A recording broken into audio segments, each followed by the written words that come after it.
The movie begins with necromancers of the terrible empire of Acheron, who coveted the powers of resurrection centuries ago, and they prevailed when they invented a mask that they used to conjure demonic spirits, giving them amazing power.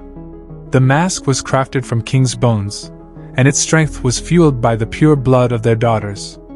With their strength, Acheron grew stronger and crushed the other kingdoms, and only a tribe from the north, the Barbarians, was able to conquer them when they smashed the mask into pieces. The Barbarians defeated Acheron, and the Dark Empire was destroyed. The mask's pieces were distributed and buried across the many kingdoms to prevent any single individual from possessing such power again. Yet prophecy predicted that a man would try to recover the mask and use its power. Many years later in the Hyborian Age, a baby is born on the battlefield from a warrior queen, Fiala. With her dying breath, she calls him Conan and sends him over to his father, the Sumerian clan's leader, Conan. It's Conan.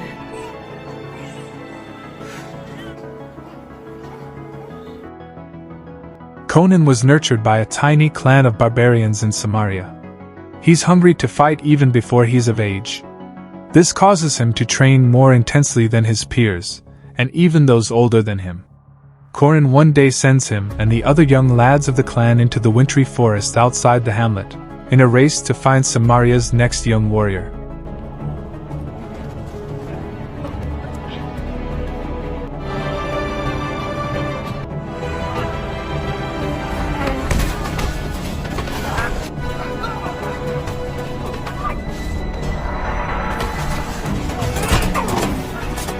During the challenge, the other lads flee when they see warriors from an unfriendly neighboring tribe plotting an ambush, but Conan is unfazed and continues.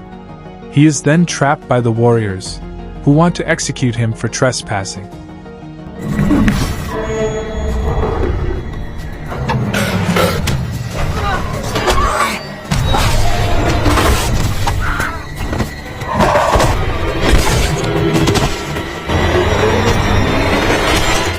Unfortunately for them, he fights back and kills them all, before returning home with their heads. He is clearly determined to prove himself a true warrior after such a performance. Conan then brings him to the forge, where they create a blade together. He tells Conan that he isn't yet ready to wield the sword, but that it will be his when the time comes. A few days later, the settlement is assaulted by cavalry warriors from various clans. They are commanded by the primary antagonist, Kalaziwayam, who intends to recreate Acheron's mask in order to resurrect his deceased wife, Maliva, a strong sorceress with evil origins, who was murdered by fire. The Sumerian warriors fight back, gathering their weapons and mounting their horses to charge towards the attackers.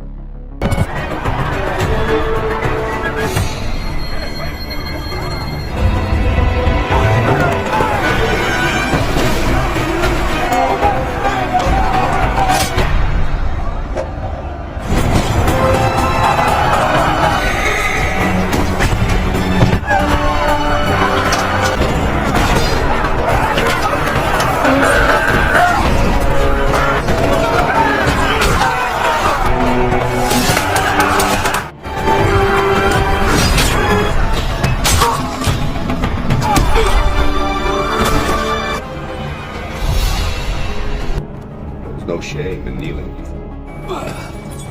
Barbarian. In a few seconds, the settlement becomes a tense battleground. The barbarians do not go down lightly, but the Sumerians are defeated, and their leader is injured and taken to Kalar. Kalar explains to Conan that he is constructing an empire with the other clan heads, and that he should join them. He requests that the Sumerians be faithful to him in his cause, and also requests that the final piece of the mask be handed to him. Under severe suffering, Conan remains obstinate. In the meantime, Conan strives to save his father, and even chops the clan leader's nose clean off. However, he too gets subdued in the process.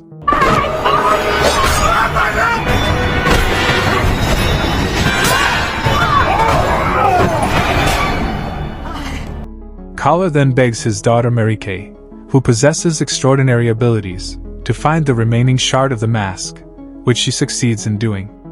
She also snatches the sword that Conan and his father fashioned together.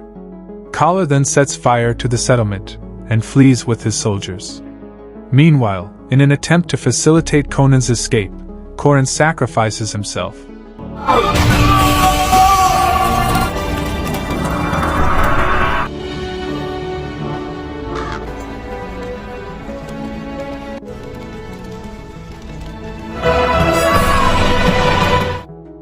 After the fall of Samaria, Conan spends the next 20 years journeying across various lands and seas, slaying and stealing like a vagabond, in search of the guy who destroyed his tribe. Along the journey, he meets artisan Zamora, who take him on board their ship and become good friends. Together, they occasionally free slaves as they sail the seas. One evening, Conan and artists search for slave masters at the Zingaran slave colony. They attack the slave masters right on the riverbank, with Conan putting on a gallant performance. He kills them and frees the captives.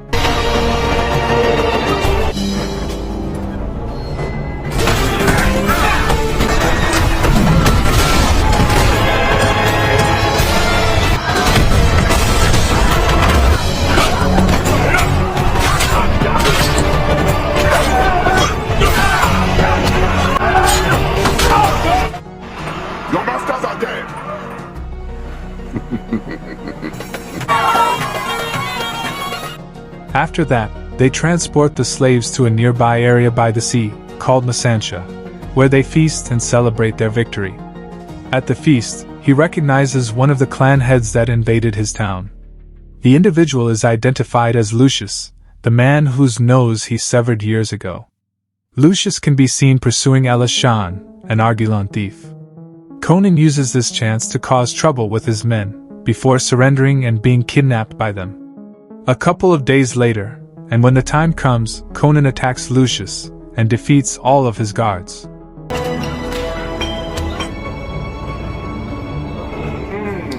The Hilid can speak.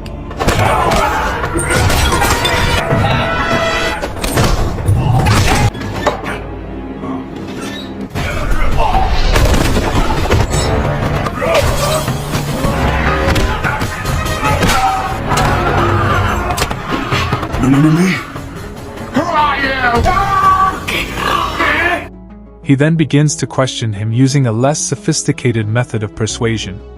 Lucius reveals Collar's location and his desire to find a pure blood. He explains to him that Marie can trace down the daughters of pure blood, and that the last descendant of that line is currently in Shipper. Therefore, they travel across the valley. This prompts Conan to plan an ambush of the ravine in Shipper, which is the route Collar would take to reach his fortress. Conan rushes off to find Collar, but not before unceremoniously delivering Lucius to the people he enslaved, to kill him. Elishan thanks Conan, and offers to assist him in his mission. I said, I will not kill you. Freedom sits in your captain's gut.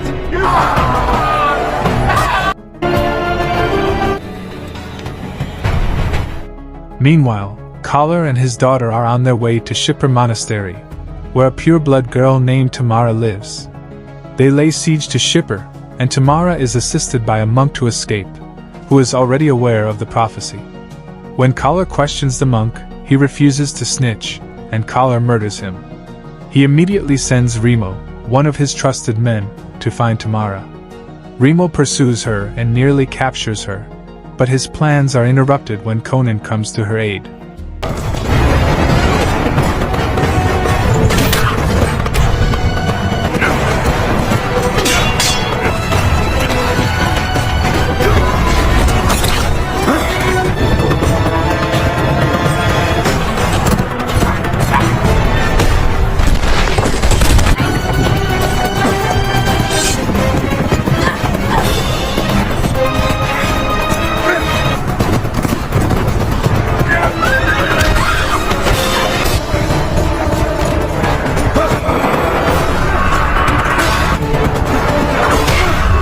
He chases Remo, and throws an object, knocking him out, and after which, takes him as a hostage.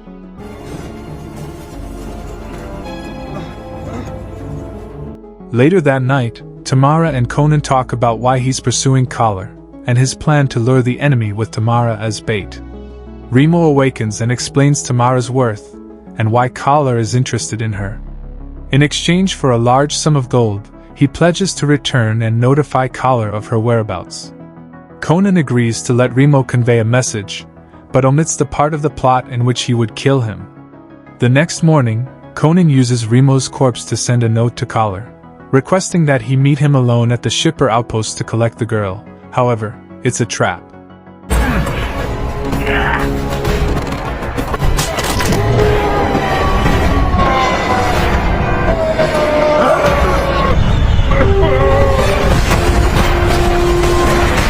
When Collar arrives, Conan and Tamara plan to ambush him.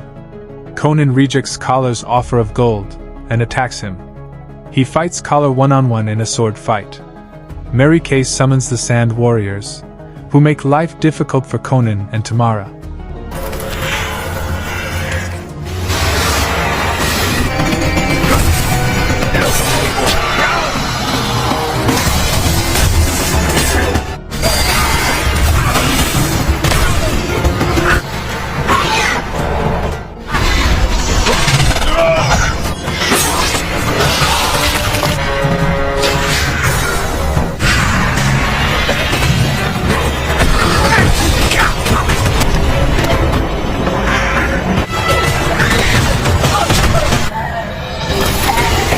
Mary Kay attacks them with a poison that weakens Conan.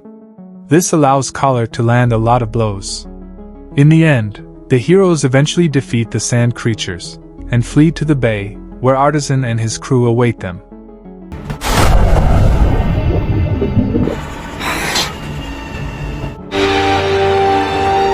On the ship, Conan explains to Artis why Collar is after Tamara. Conan intends to pursue him again, but this time, alone. He makes Artis pledge to protect Tamara and get her securely to the monks. Later that night, Kalar's men attempt to kidnap Tamara. Fortunately, Artis hears and notifies the crew in time, and as a result, they murder Collar's men in a full-fledged pirate battle. Conan and Tamara fight side by side, and despite not being half the barbarian that Conan is, she does a good job.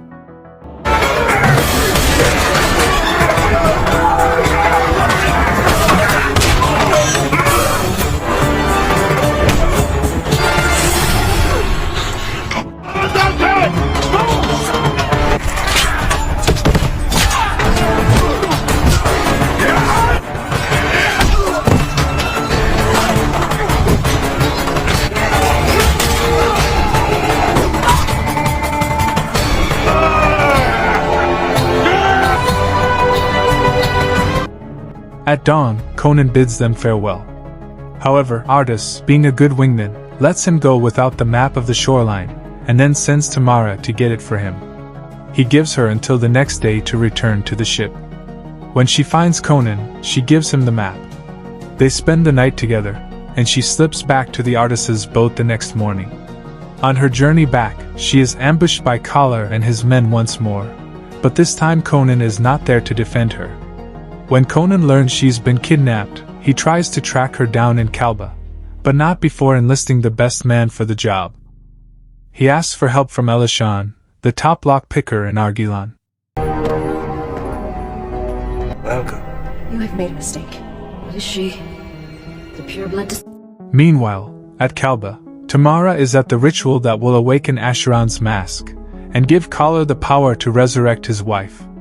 He aims to utilize Tamara's body as a receptacle for his wife's spirit, hoping that the secrets she brings from the kingdom of the dead will make them unbeatable. As a metaphor for their reunion not far from the stronghold, Collar dresses Tamara in the same gown that Maliva wore on her wedding day. Conan and Elishan sneak in through tunnels beneath Kalba.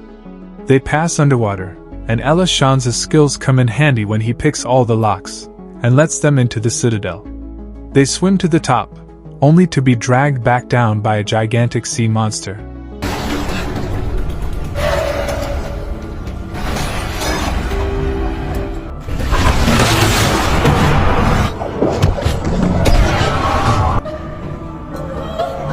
Conan fights it off swiftly, and they climb out of the water, and are stunned by what they see, a gigantic room with captives in cages, and a very large garden full of humans being fed to the monster. An enemy then assaults the heroes, and attempts to get them back into the sea for the monster to devour. But this backfires. Conan and Elishan outsmart him and successfully feed the enemy to the monster, who tears him apart instantaneously. A feast for my soul.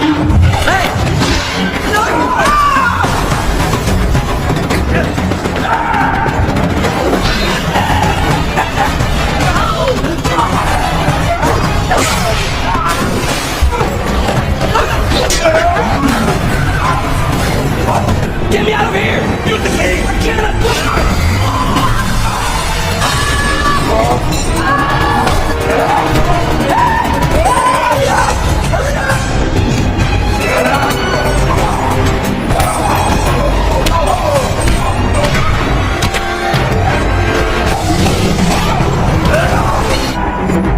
Get me out of here!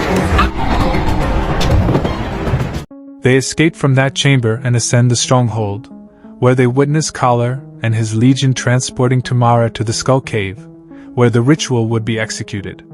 Conan expresses gratitude to Elishan and proceeds on his own. He pursues Kalar and enters the cave behind them. He disguises himself as one of the ceremony's participants. Tamara is bound to a massive rock somewhere inside the cave.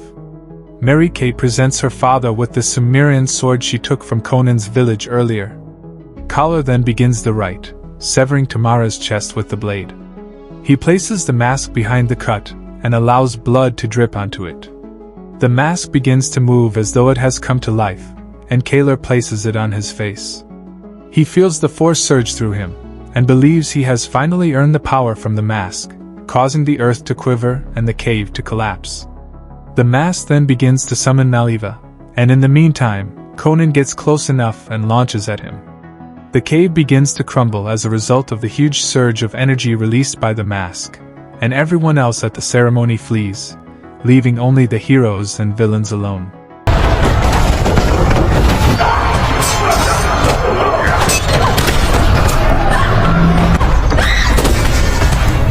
Tamara's chain is quickly torn from its support, and she is hanging on for dear life. Meanwhile, Conan and Kalar are slashing blades at one another. They maintain the pressure, with both parties demonstrating their warrior prowess. When Conan has the opportunity, he slashes the chains that bind Tamara, and frees her. She flees, while the combat resumes.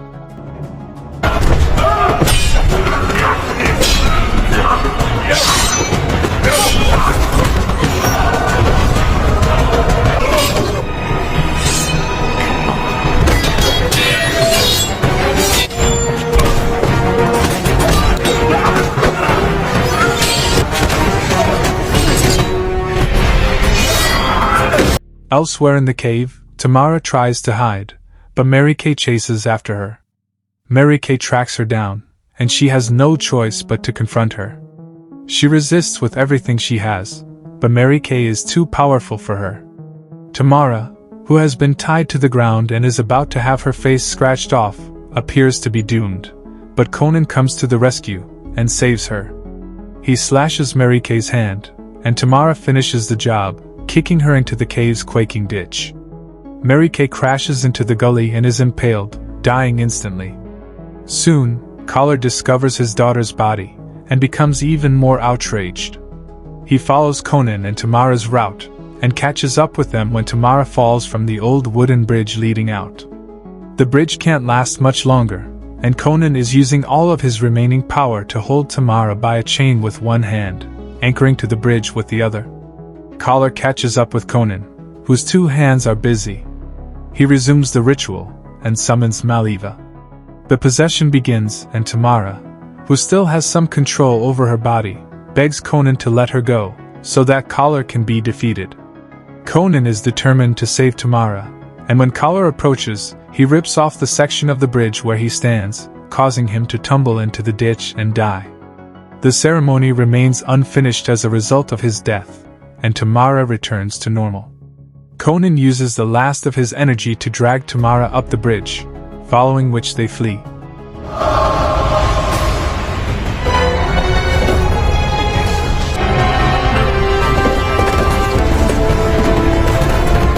Conan rides Tamara back to her home and bids her farewell. After many years, he returns to the ruins of his village, to return the sword that Mary Kay stole. There is no casting for it when he arrives, and he recalls what his father promised him: the sword would be his one day, when he was ready for it and understood it. He proudly raises the sword into the air, finally proving himself worthy of it.